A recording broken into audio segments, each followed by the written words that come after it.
bisa memperbaiki peringkat mereka di minggu yang kedua. So, masih bersama gue Red Overkill dan juga Profesor KB yang akan memandu kalian semuanya di match kelima game pertama kita. Dan terlihat slowly Ray fokus pada orange buff, tapi sejauh ini Ray akan lebih cepat lagi, diuntungkan juga dengan adanya bantuan tadi.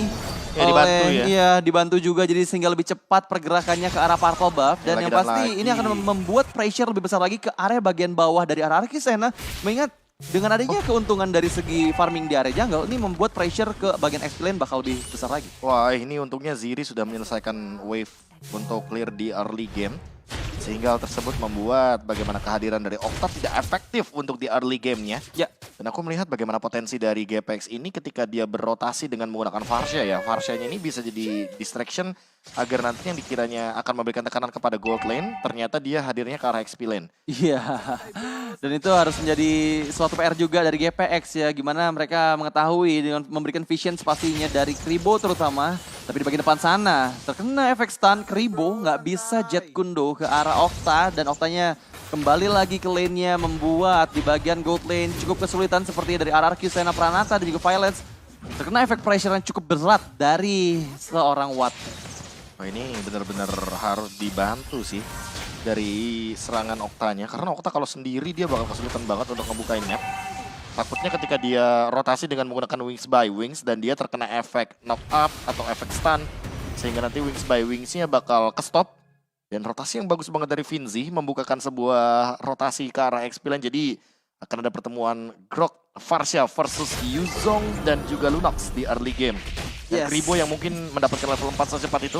Apalagi dengan The Way of Dragon. Oh, Kribo masih menahan The Way of Dragon ya. Gak mau, soalnya gak ada follow up damage juga di sana. Tapi Ray kehilangan cukup banyak HP dan sepertinya akan merelakan untuk turtle yang pertama ke arah RRQ Sena. Tapi Black Dragon Form Ziri menuju ke bagian belakang sana slowly masih bisa mengamankan turtle-nya. Don menggunakan flick out. Apakah dia bisa selamat dari kejaran Kribo? Feather Ice Strike di pop up hanya untuk memukul mundur saya dan menjadi defensif yang sangat bagus untuk Don agar bisa melakukan recall dan banyak sekali spell yang dikeluarkan. Wah, Ini membuat keuntungan juga untuk kedua belah tim pastinya, tapi di sisi lain Pranata 1v1 situations Blazing Duet hanya untuk clearing minion dan itulah yang dibutuhkan oleh Pranata. Dia Blazing Duet untuk di menit-menit awal ini ya better untuk clearing minion aja agar setidaknya mempercepat lagi untuk item-item yang dibutuhkan di mid game-nya. iya buat sekarang sih ngelihat pergerakan dari RRQ Sena mereka yang lebih diunggulkan ya. Turtle, terus zone out terhadap Ray-nya. Zone out terhadap Ray-nya sebenarnya yang mahal. Berhasil loh zone out-nya loh. Iya. Terus Kribo juga keluar flicker kan. Jadi tentunya tidak akan ada pick off yang begitu instan terhadap Okta. Apalagi Oktanya juga bawa Purify di sini. Menurutku ya, walaupun battle spell-nya cukup beresiko dari Okta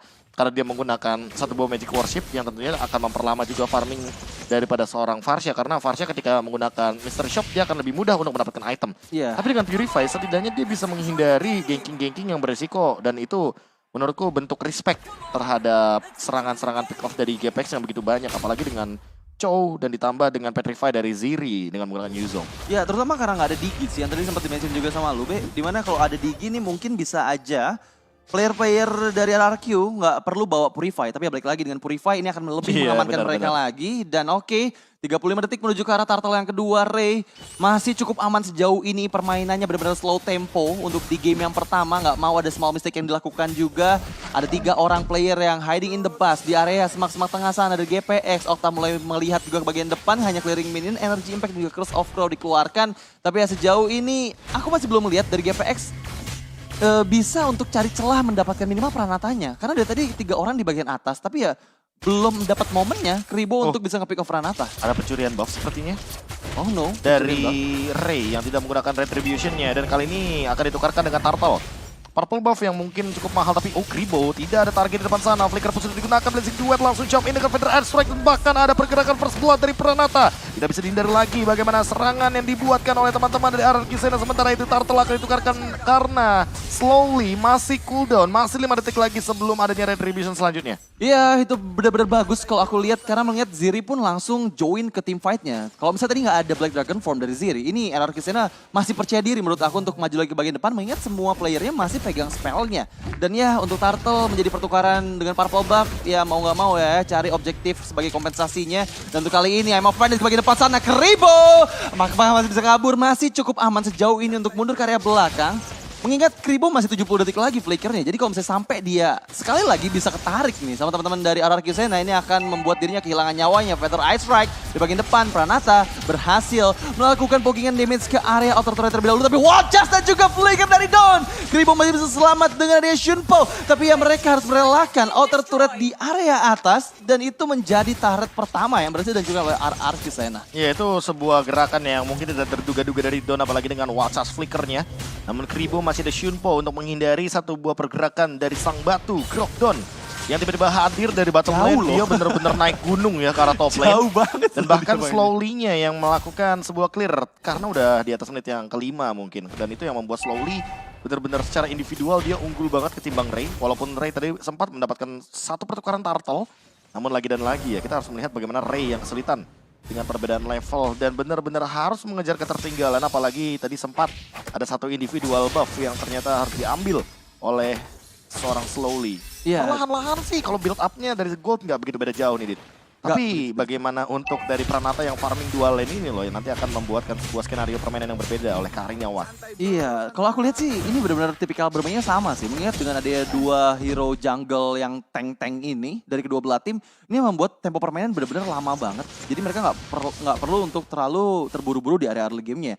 Dan untuk di Turtle yang ketiga, sepertinya tetap bakal ada kontes aku ngelihatnya karena ya dari Ray udah siap juga, dari Slowly pun udah mulai siap, tapi di sisi belakang The Wave Dragon dari Kibo, Pranata terlalu jauh seperti itu Divin, tapi Darkling Vinci masih bisa selamat dengan Battle Mirror Image ke area belakang dan Pranata pun masih cukup secure, tapi di sisi lain dua player dari GPX sudah mulai bersiap dan conceal yang dilakukan oleh Kribo bergerak menuju ke arah Turtle yang ketiga. Slowly di bagian depan diganggu pergerakannya oleh Ziri, tapi masih ada heavy spin dan langsung memukul mundur Slowly. Retribution berhasil didapatkan oleh Ray dan Feather Ice Strike nggak tepat karena siapapun, meskipun di sisi lain Vinci somehow tertarik dengan yang offended dari Violence dan membuat dirinya yang menjadi korban kekejaman RRQ Sena ketika mereka kehilangan turtle yang ketiga, Be. Wah, tadi aku mikirnya dengan dua turtle ini GPX untung banget, tapi karena ada pick off yang terjadi di arah Vinci, Iya. itu yang bikin teman-teman dari GPX malah rugi untuk sekarang. Bagaimana pergerakan dari mid laner yang tidak ada trade kill sama sekali, sehingga hal tersebut yang mungkin membuat akan menjadi sebuah malapetaka untuk sosok Vinci-nya, apalagi mungkin flickernya lagi cooldown. Iya. Don di sisi lain dia masih menahan flickernya dan masih belum melakukan serangan terhadap Watt karena dia kayaknya sadar betul bahwa Wattnya menggunakan Purify. Jadi ketika nanti akan ada Wild Charge, tentu akan ada deny terhadap satu sosok Grog yang memang memiliki efek stun yang lama banget, 1,8 detik loh.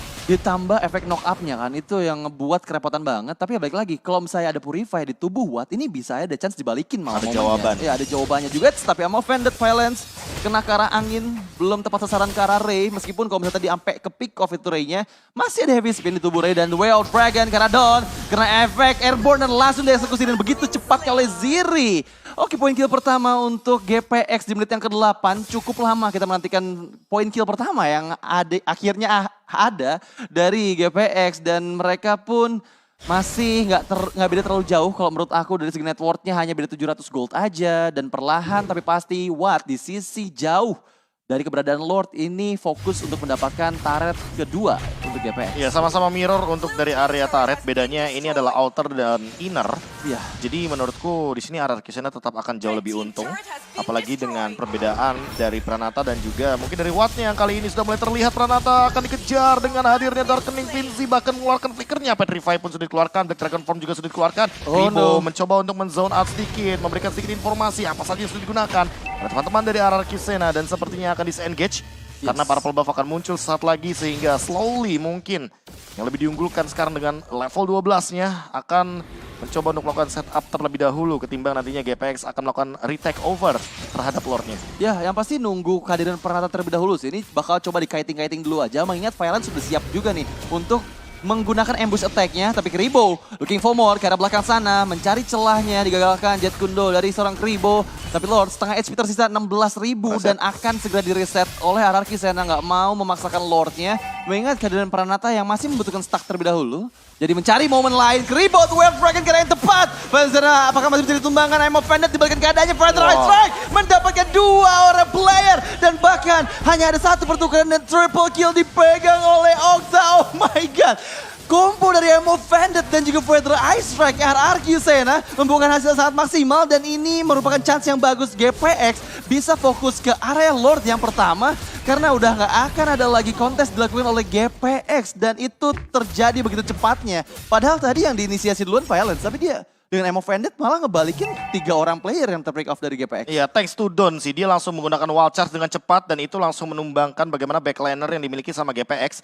Sehingga tidak ada serangan balasan dan hanya ada Watt saja yang menggunakan Purify. Jadi untuk bagaimana repositioning atau bahkan counter setup yang dilakukan oleh GPX mungkin tidak akan maksimal. Kribo lagi dan lagi melakukan sebuah The Way of Dragon tapi menuju ke Violence dan tidak tumbang. Violence yang benar-benar membeli waktu ditukarkan dengan Kribo 1 tukar 1 dan bahkan tidak ada kerugian bagi RRQ Sena lagi dan lagi mereka harus menelan pil pahit bahwa GPX benar-benar kesulitan untuk bahkan mendapatkan 1 roamer pun. Ya bakal susah banget harusnya sejauh ini di menit yang ke-10 tapi Lord yang pertama harus berpuas aja hanya untuk memberikan pokingan damage sedikit ke arah outer turret di bagian tengah dan sepertinya masih bisa dihancurkan juga untuk RRQ Sena. Kehilangan semua outer turretnya GPX dan ya hanya sedikit saja keunggulan dari Lord yang pertama tadi ya. Tapi kalau kita lihat ini harus diantisipasi banget sih sama teman-teman GPX di mana kalau misalnya Violence yang lagi menjadi target itu ada chance untuk dibalikan keadaannya karena Don selalu bersiap untuk membackup siapapun player yang terkena efek The Way of Dragon dari GPX. Jadi ini mau nge-pick off Violence ataupun Don benar-benar menjadi problem yang besar. Harus dapetin player yang bisa langsung instant pick off agar tidaknya backup yang dilakukan akan cukup susah. Tapi di sisi lain ada heavy spin yang dibuka. Better Ice Strike hanya untuk melindungi saya tapi Violence pun cukup selamat. Emo Bandit masih belum ada yang tertarik dan kedua belah tim harus disengage untuk beberapa saat mengingat udah cukup banyak source skill yang dikeluarkan pada saat adanya team fight di area orange buff. Wah ini rugi banget sih, heavy spin dibuka, terus ada darkening juga, Watt juga udah keluar dari speedy light wheel-nya. Dan tidak ada counter setup dari RRQ Sena, hanya saja membuahkan 1 buah Feather Strike yang menurutku sangat mahal sekali. Dan untuk di posisi seperti ini kayaknya udah cukup lah cooldown-nya dari Okta. Jadi yang paling penting dari Okta adalah Purify-nya. Seberapa siap dia dengan Purify agar nanti ketika ada 1 buah The Way of Dragon dan juga Jade Kunedu dia masih bisa repositioning dengan menggunakan 1 buah Wings by Wing. Athena Shield udah dimiliki sama Kribo. Dan mungkin itu akan menjadi jawaban agar nanti di setup di area Lord-nya jadi bisa lebih power untuk menahan gempuran daripada Okta.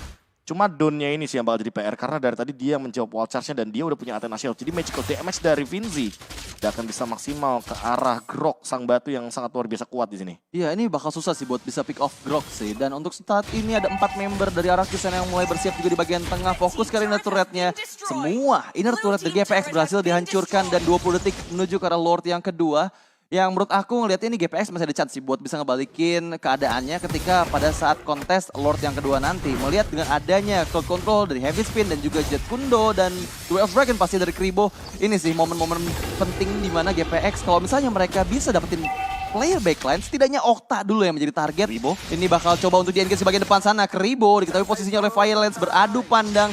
Belum ada Emo Bandit yang dikeluarkan sejauh ini. Lord berhasil ditarik ke area bawah oleh Slowly. Menunggu kehadiran dari Don, sang penyelamat dari RRQ Sena yang lagi-lagi dengan efek wall charge ini bakal mempersulit lagi GPX bisa nge-pick off siapapun player yang tertangkap baik dengan The Way of Dragon ataupun dengan adanya Heavy Spin. Tapi ada Conceal Gaming dari RRQ Sena menuju ke bagian depan sana. Black Dragon belum dikeluarkan 10.000 HP dari Lordnya. Apakah Slowly bisa mendapatkannya dan Retribution Point? Tapi di sisi belakang sana Ziri harus bisa memukul mundur Okta ke arah lain. Tapi terjebak di bagian depan sana Slowly yang menjadi korban keganasan GPX. Bahkan sekarang mencoba untuk invasi. Tapi di saat yang bersamaan Lord yang kedua langsung muncul dan bergerak ke arah bagian bawah. Pranata One Last Hit dari BMI. Tapi lihat wall charge kepada 2 orang player langsung tersungkur di sana meskipun Don yang harus kehilangan nyawanya. Okta One Last Hit dan tershutdown oleh Vinzi. 3 player RRQ Sena kehilangan nyawa dan ini akankah menjadi one strike push oleh GPX. Melihat ke bagian depan sana Heavy Spin belum ada dari tubuh Ray. Hanya headbutt yang dia keluarkan. Masih super wave minion dan mau gak mau GPX harus pulang dulu. Melihat di bagian atas ini base turretnya bisa aja hancur nih Be. Wah momen pick off yang spektakuler ditunjukkan oleh GPX apalagi dengan Wattnya yang free hit di arah belakang. Dan tidak ditumbangkan sama sekali bagaimana kehadiran dari Kari yang benar-benar powerful sekali dengan power late gamenya. Dan untuk sekarang Okta juga harus mulai memutarkan otak bagaimana cara dia untuk repositioning agar tidak bisa terzone out oleh Kribo. Untuk sekarang bahkan dari point kill jadi 7-7. Vinzi mulai build up lagi ke arah item late gamenya Holy Crystal. By level juga kali ini sudah mendekati level yang ke-15. Jadi benar-benar akan mendapatkan 35% magic powernya juga. Dan magic sentry sudah mulai dibuka. Sementara oh my god, Athena Athena Shield. Shield untuk Watt ya Itu ini. dia jawaban terhadap Okta yang kita tahu sendiri. Dia bisa reach out ke arah belakang tanpa harus menghadirkan posisi yang begitu terekspos di area depan. Iya, dengan adanya Athena Shield untuk Watt, ini Watt bisa lebih free sih untuk bisa ngasih follow up damage ke arah player-player yang ada di depannya dan terhindar dari maut dari pressure damage burst Feather Ice Strike-nya Okta. Tapi ya Violence, Okta dan juga Slowly mencari positioningnya, hiding in the bus di area Purple buff GPX. Dan mereka benar-benar menguasain jungle dari GPX. Meskipun tadi untuk Lord berhasil didapatkan oleh RRQ, tapi sama-sama kehilangan satu base turret untuk kedua belah tim. Ini menandakan masih dengan keadaan yang sama, aku bisa bilang gak terlalu beda terlalu jauh. Meskipun lane jauh dari GPX ini yang hilang base turretnya. Dan Feather Ice Strike dibuka ke bagian bawah, Watt mengetahui keberadaannya, tapi Black Dragon Form mencoba mengalihkan keberadaan, ada Way of Dragon ke arah Slowly, langsung terkena efek Darkening, langsung instant pick up begitu saja, tapi di sisi belakang sana, terjepit Tonnya nggak bisa kabur kemanapun, dan dua player dari RRQ berhasil di pick up. Inikah momen dari GPX mendapatkan lagi tempo permainannya, mengingat tadi dengan adanya Feather Ice Strike dibuka, itu adalah informasi yang sangat penting untuk teman-teman dari GPX biar bisa buka perang, Be. Iya, sementara kayaknya mereka bakal berfokus sama bottom lane karena Lordnya ada di bottom lane dan mereka akan menguasai bagaimana area rumputan yang ada di bawah. Magic Sentry di area bottom lane sudah digunakan, artinya mereka harus berhati-hati dari arah Kisena karena tidak akan ada informasi lagi di arah bottom lane yang nanti bisa dibuka. Sementara itu untuk sekarang sudah ada Magic Sentry di arah top lane dan ini dia yang sempat aku bahas sebelum pertandingan dimulai. Kalau mid game dari arah Kisena ini perlu diperhatikan kembali. Jangan sampai mereka malah kehilangan momentumnya, dan Ziri sendiri di sini one video situation mencoba untuk bertahan. Tidak ada Black Dragon Transformation, Immortal saja yang bakal menjadi semua jawaban, tapi ternyata masih sempat untuk menggunakan satu buat Black Dragon Transformation. Langsung terbang menuju ke arah map draw dan Lordnya akan didapatkan oleh GPX tanpa ada kompensasi pertukaran dan Winter Truncheon. Tapi gak sempat, Ziri hanya membuang waktu saja sebanyak mungkin, selama mungkin untuk bisa mendapatkan Lord secara gratis dari GPX. Ya, lihat gimana tadi Black Dragon Form buat keluar dari map. Wow, cukup lama waktu yang dibutuhkan, tapi balik lagi ya. Itu masih bisa dikejar juga, di reach juga sama Pranata dan langsung bisa pick off Pranata. Tapi suatu keuntungan lagi untuk GPX karena tadi pada saat mereka eliminasi Lordnya itu detiknya jauh dari detik minion spawn. Dimana Lord baru segera muncul dan 17 detik lagi Ziri sudah mulai siap lagi. Dan ya kalau dilihat dari segi itemnya dengan ada Athena Shield di tubuh 3 member dari GPX ini cukup banget buat bisa bertahan ketika Feather Ice Strike-nya dari Okta dibuka. Dan untuk kali ini Kribo bersiap di bagian depan sana, Pranata mundur dengan Battle Mirror Image ke area belakang Don. Bersiap dari sisi gelap yang nggak diketahui sama teman-teman dari GPX. Dan ini bisa menjadi malapetaka kalau misalnya GPX belum menyadarinya juga. Dan oke, Feather Ice Strike dibuka ke arah atas, Watt di sana masih bisa bertahan dari hampir 3 Feather Ice Strike yang dikeluarkan. Dia setangki itu dengan dia Eternal Shield di tubuh Watt nih. Ya mau gimana pun itu kan item magic defense ya. Jadi serangan-serangan dalam bentuk magical damage tentu akan ke-deny. Dan Kribo sih yang harus diperhatikan, ingat dia punya flicker. Iya. Dia bakal meng-engage siapapun yang mungkin akan di-pick off. Pranata udah mulai muncul, dia berani karena dia punya Purify. BMI juga sudah digunakan menuju ke arah belakang. Dan ingat, Okta benar-benar berada dalam posisi yang sangat amat nyaman kalau di high ground. Jadi GPX harus mengajak teman-teman RRQ keluar dari zona nyamannya agar mungkin setidaknya melakukan teamfight di dalam area territorial jungler. Oh no, Magic Sentry dibuka. Council Blade. Halo, 4 orang di sana terdeteksi. Amok Fan dan kedua orang player Kribo langsung ditarik ke arah belakang, tapi Heavy Spin masih bisa menyelamatkan nyawanya. Black Dragon Form dari Ziri mencoba mencari siapapun, belum kena. Tapi lihat Watt, seorang diri konsil ke bagian atas dan memberikan pokingan damage. Tapi lagi-lagi kedua belah tim masih cukup bagus, disengage dan juga engage ya. Sama-sama kaget sih sebenarnya tadi kedua belah tim sih ya, kalau aku bisa bilang. Karena pressure dari Flicker Offended-nya Violence ini ngebuat GPX mau nggak mau ngeluarin semua source skill yang mereka miliki. Iya, tapi bahaya loh kalau misalkan RRQ Sena mau melakukan atau mau meng-extend teamfight yang tadi terjadi di dalam area jungle. Karena Oktanya keluar. Iya, karena Oktanya keluar dari zona nyamannya.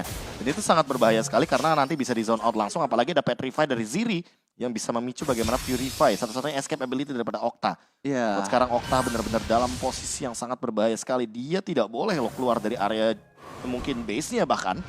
Karena tempat ternyaman dari Okta adalah di area high ground. Kalau dia tertangkap di area jungle atau river, ini akan menjadi malapetaka tentunya bagi teman-teman dari RRQ Sena. Iya, mengingat GPX kan bawa hero yang benar-benar bisa nabrak banget kan. Dan ini positioning dari Okta menjadi apa ya, key to victory menurut aku dari RRQ Sena. Mengingat kalau misalnya Okta yang pick off, ini bakal susah banget sih buat bisa baik itu konten Lordnya ataupun bisa mempertahankan semua base dari RRQ Sena ketika Lord ini berhasil secure oleh GPX. Tapi untuk kali ini Lord langsung ditarik ke bagian depan sana oleh Ray yang udah mulai bersiap juga. Tapi di sisi lain Kribo lagi-lagi memberikan bantuan untuk memberikan vision juga kepada GPX di bagian depan. Violence masih belum ada flicker sejauh ini. Ada Blade Armor di tangan Kribo. Mempertebal lagi seorang roamer dari GPX. Tapi sepertinya Ray gak mau sesegera mungkin untuk bisa mendapatkan Lordnya. Dia cuma kiting-kiting dulu aja. Menunggu momen yang pas buat Kribo bisa dapetin satu orang player. Dan Okta ini udah kelihatan dari tadi, Be. Ini yang menjadi problem sih kalau menurut aku untuk RRQ Sena ya. Ini terekspos dan jadi target utama. Lihat nih ya, ini Ziri pasti langsung engage ke arah bagian belakang. Dan kalau misalnya Okta nggak ada Wings by Wing ataupun Flicker Edge, tapi ada Conceal, sejauh ini Kribo engage karena Pranata dilihat karena damage-nya terlalu sakit. Masih ada Wind of Nature tapi kehilangan nyawanya, tertarik sama Planet Watt. Mencoba kabur dari Feather Ice Strike tapi Break Dragon Form. Ternyata ada Okta, dipukul mundur lagi. Tapi itu adalah momen di mana Immortal dari Pranatanya udah pecah, udah nggak punya Immortal dan juga One lagi selama kurang lebih 90 detik ke depan untuk WON-nya. Dan ini adalah momen di mana GPX bisa aja untuk memenangkan kontes Lord di menit ke-20. Wah, tapi minionnya terlalu banyak sih yang bergerak. Bahkan clearing di arah bawahnya juga bisa dihancurkan secara gratis. Hilang begitu saja. Lordnya bisa di take over untuk sekarang. Vinzi sudah mulai muncul. Kribo mencoba untuk mencari target di sana dengan The Way of Dragon. Tapi kali ini masih mencoba untuk mendikoy dengan menggunakan Jet Kunedu. Wattnya di belakang, tidak memiliki lagi Purify. Pada Astrike pun digunakan. Mencoba untuk memberikan dealing damage karena Ray Wall Charge-nya juga sudah connect ke arah Vinzi. Vinzi masih punya Winter Dungeon. The Way of Dragon-nya connect tapi masih dalam keadaan immune daripada seorang Don dan Okta. Dia ditumbangkan di depan. Violence juga akan menyusul. Blessing Duet mencoba untuk mendapatkan seorang di depan sana. Tapi Ray dengan Retribution yang on point berhasil mendapatkan Lord kali ini. Dan lihat slowly dengan Immortal yang pecah akan menjadi orang yang selanjutnya mungkin akan ditargetkan bagi GPX. Ya, dan itu dia Unstoppable di tangan Watt. Oh my god. Pertempuran yang luar biasa. Dimana untuk kali ini GPX yang berhasil secure Lordnya. Tanpa Ziri. Tanpa Ziri. Padahal Ziri tadi bertahan dari wave minion di atas sama di bawah. Itu banyak banget wave-nya. Dan kita tahu Yuzong nggak sebegitu cepatnya untuk bisa melakukan clearing minion. Tapi ini merupakan suatu hal yang sangat buruk untuk RRQ Sena. Base terbuka. Lord sudah mendekat ke bagian depan. Ada barrier yang dikeluarkan. Tapi Ray memukul mundur Pranata ke bagian belakang dengan heavy spin. Harus kehilangan Immortalnya Ray. Tapi lihat shuttle didapatkan kepada Vinci. Dan inilah dia GPX. Secure the game yang pertama di batch kelima kita. Wah, cara zone out-nya sih benar-benar luar biasa ya. Cara dari Ray mengeluarkan Pranata dari tempat aman Lordnya. Terus bagaimana Petrify yang on point sekali karena udah tahu nggak ada Purify. Lalu Supral Supriyadi sih beberapa kali dia memanfaatkan bagaimana kejamnya Kari di late game sendirian ketika single targetnya connect. Dan ketika nggak ada BMI dia udah memperhitungkan kalau ya Cloud punya interval 5 detikan. Ketika nanti nggak punya Battle Mirror Image dan ini bener-bener